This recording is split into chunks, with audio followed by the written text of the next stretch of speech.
Tinanghal ang bayan ng Salipada kay Pendatun na kampyon sa isinagawang provincial poster with slogan making contest 2025 ng Maguindanao del Sur na bahagi ng pagdiriwang ng ika-3 taong pagkakatatag ng lalawigan at pakikiisa sa National Peace Consciousness Month. Ang kwentong sining at kapayapaan mula kay Jen Garcia. Matagumpay na isinagawa ng pamahalang panlalawigan ng Maguindanao del Sur ang Kulayan ang Kapayapaan, Poster at Slogan Making Contest 2025.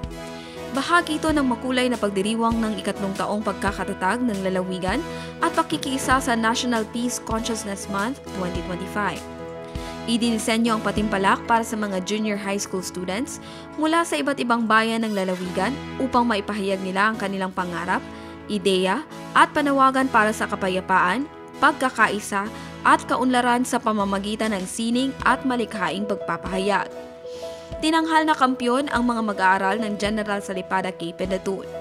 First runner-up naman ang mga mag-aaral mula sa bayan ng Dato Piang at second runner-up ang mga mag-aaral mula sa bayan ng Buluan.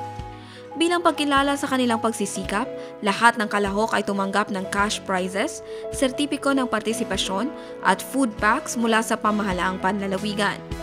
Ayon kay Governor Dato Ali Mitimbang, ang ganitong mga aktibidad ay patunay ng paninindigan ng pamahalaan na bigyang kapangyarihan ng kabataan, palakasin ang kulturang malikhaing Bangsamoro at higit sa lahat, itaguyod ang kapayapaan at pagkakaisa bilang pundasyon ng isang maunlad na pamayanan. Sa pagtatapos ng programa, nanawagan ang pamahalang panlalawigan sa lahat na ipagpatuloy ang pagtutulungan sa pagbuo ng isang mapayapa, malikhain at maunlad na Maguindanao del Sur. Jen Garcia, iMinds, Philippines.